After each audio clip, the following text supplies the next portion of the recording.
नाजरीन कराम, मेरे जवानों, बच्चों, माँओं, बहनों, बेटियों, तमाम बुज़ुर्गों को अस्सलाम वालेकुम।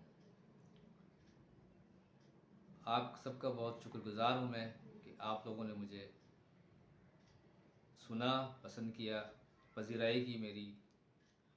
आपका बहुत मशकूर हूँ मैं।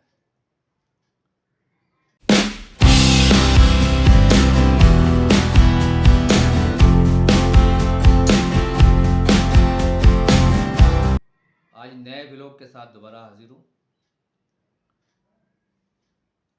ये भी 2 हिस्सों में मुश्तमिल होगा और उम्मीद है कि आप दोनों इंशाल्लाह समाअत करेंगे और अपनी आरा से मुझे ज़रूर आगाह कीजिएगा।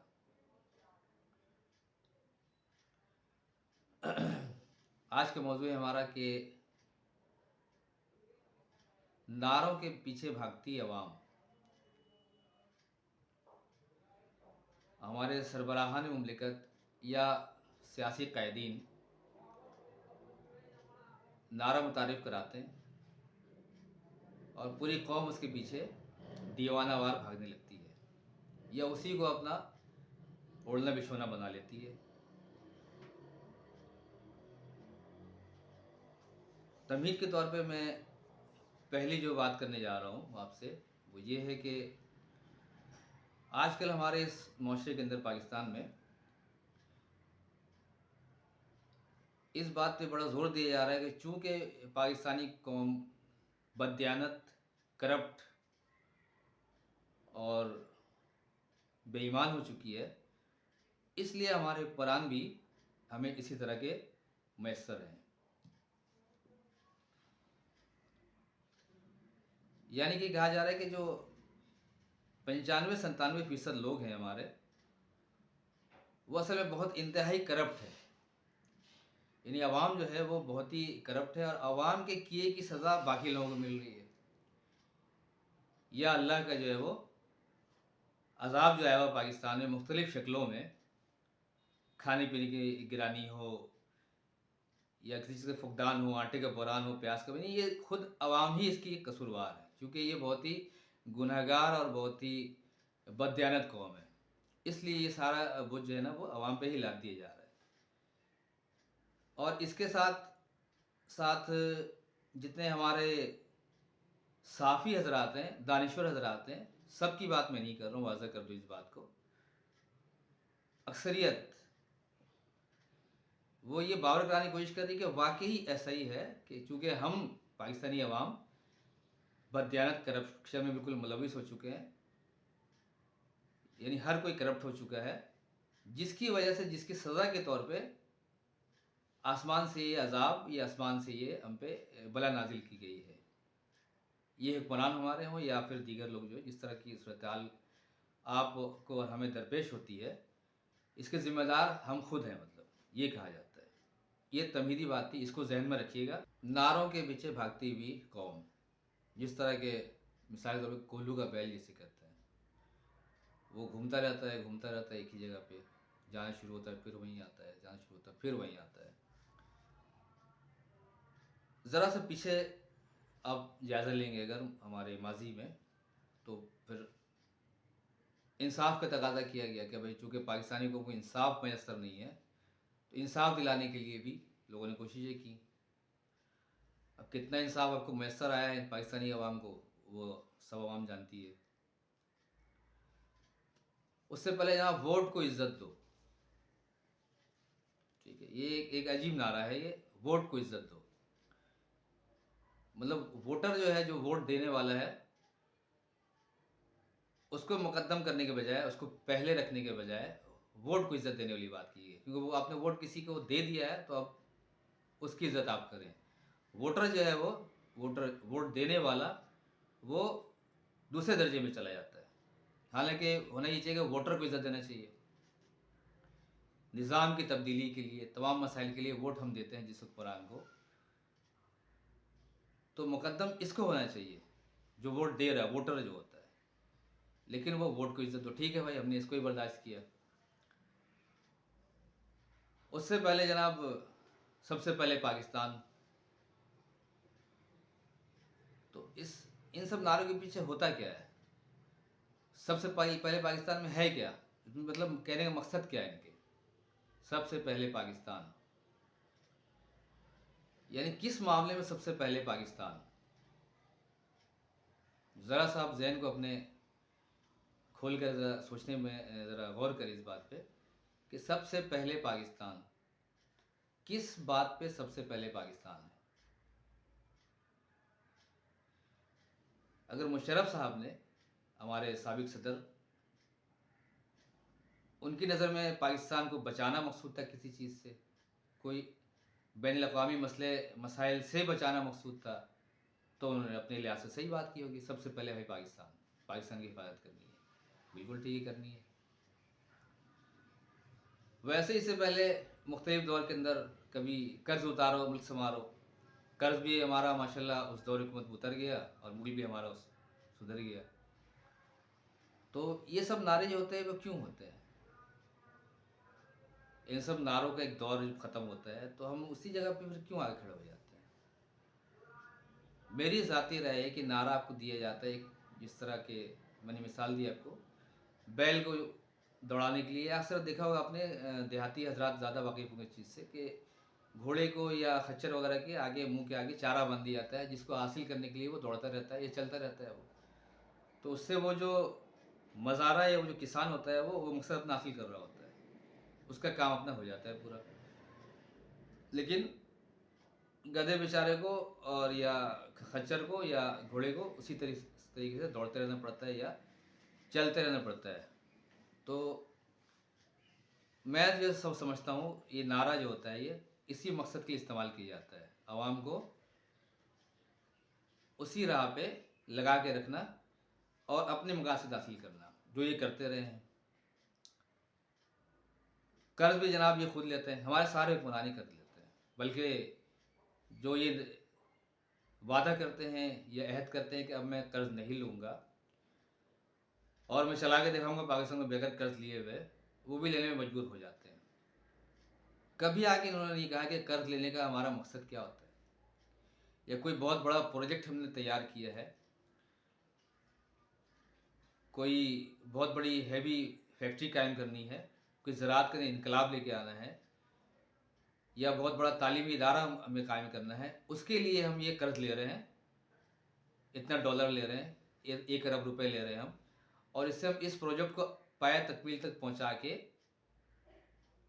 फला काम जो है अंजाम देंगे, इसको अंजाम तक पहुंचाना मकसद है। मेरी याददाश्त के अंदर अब तक कोई ऐसा हुक्मरान नहीं गुजरा जिसने पहले वादा किया हो कि मैं ये कर्ज इस बुनियाद पे ले रहा हूँ और इसको मैं इस्तेमाल करने के बाद या इसको इस मकसद के लिए इस्तेमाल करूँगा कि मैं बहुत बड़ा एक प्रोजेक्ट लेकर आया हूँ कि इतने डॉक्टर पैदा करूँगा, इतने इंजीनियर पैदा करूँगा, इनको ये इस्तेमाल करना है। ऐसा कभी कुछ नहीं हुआ अब तक।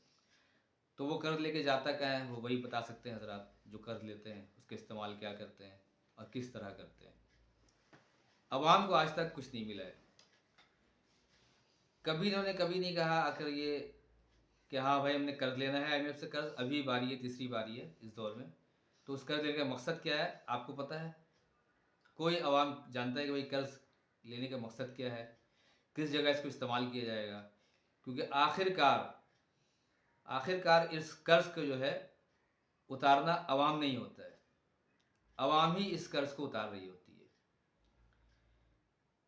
1 अरब डॉलर लें या 1 लाख डॉलर लें, आखिर में सारा जोर टैक्स की शक्ल में हो, किसी भी शक्ल में हो, अवाम नहीं अदा करना होता है। यानी हमारे लिए वो कर्ज लिया जाता है, हमारी बेहतरी के लिए, हमारे मुस्तकबिल के लिए, रोशन मुस्तकबिल के लिए, और हमारी ज़िंदगी में आसानी पैदा करने के लिए। चलो रास्ते बनाने हैं, रोड बनाने हैं, सीवरेज का निज़ाम सही करना है, वगैरह वगैरह वगैरह, तालीमी निज़ाम सही करना है, मुआशी निज़ाम सही करना है, इसके लिए हम कर्ज ले रहे हैं। लेकिन वो जाता क्या है पैसा? वो 2 बार ये जो आखिरी सीरीज़ चल रही है IMF के किस्त की, इसके 2 जो है वो किस्त पाकिस्तान को मिल चुका है। एक निगरान हुकूमत ले चुकी है, एक उससे पहले जो साबिक वज़ीर साहब वो भी ले चुके हैं, और तीसरी वो मिलने वाली है या इलेक्शन के बाद मिलेगी।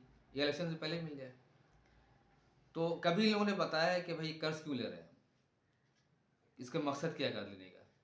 क्योंकि ये 4 साल 5 साल के लिए आते हैं, ये खुद चले जाते हैं, इनको भेज दिया जाता है।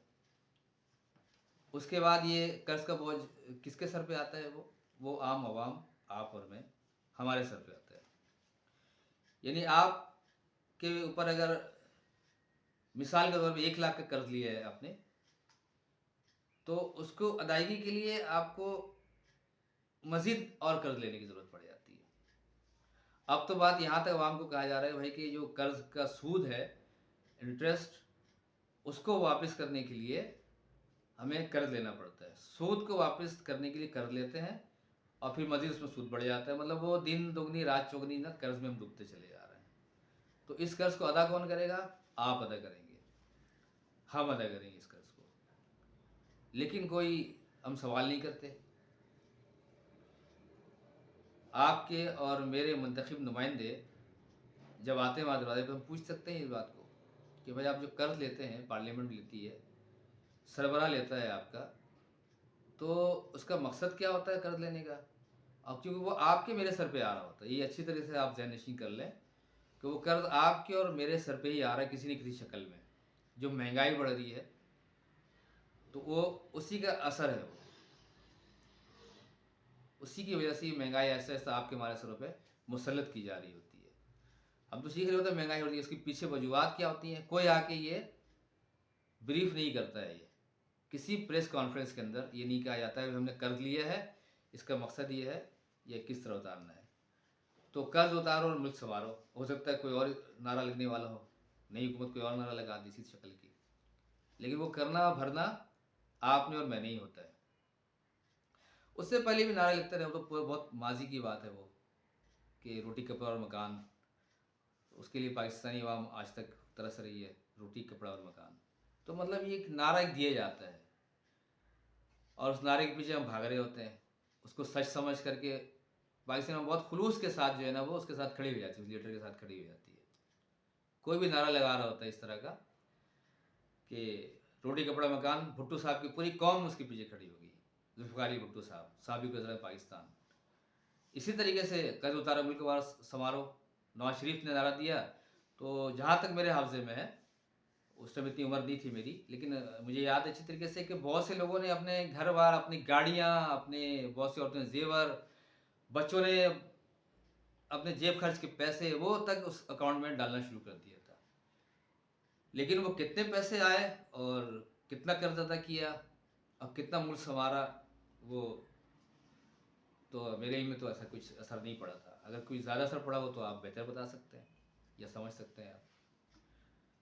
तो ये कि नारा लगता रहता है, अभी तक तो नया नारा कोई लगा नहीं इलेक्शन से पहले। अब देखिए ये पुराने हमारे कौन सा नारा लेकर आते हैं नया, और किस तरीके से आपको दोबारा उसी जो मैंने मिसाल दिया था, कोल्हू के बैल की तरह उसके पीछे भगाते हैं आपको कि भाई हमारा ये मकसद होगा। तो फिलहाल मैं इसको, इस नारे के वाले पहले ब्लॉग को ख़त्म करता हूँ। आप भी गौर कीजिएगा। मैं भी सोचता हूँ कि आखिर ये नारों का हमारी ज़िंदगी में क्या किरदार होता है। इस नारे के पीछे मकासद क्या होते हैं, इससे भी वो तबका क्या हासिल कर रहा होता है नारा लगा के, और हमें क्या मिलता है। तो इस पर आप भी गौर कीजिएगा, मैं भी गौर करूँगा। सेकेंड व्लॉग तक के लिए इजाज़त दीजिए और वीडियो को लाइक ज़रूर कीजिएगा, कमेंट दीजिएगा, बेल आइकन ज़रूर दबाइएगा ताकि नेक्स्ट वीडियो आप जैसे आते साथी आपके लिए हाजिर खिदमत हो। और सब्सक्राइब ज़रूर कीजिए चैनल को। आप सबका बहुत बहुत शुक्रिया। अस्सलाम वालेकुम।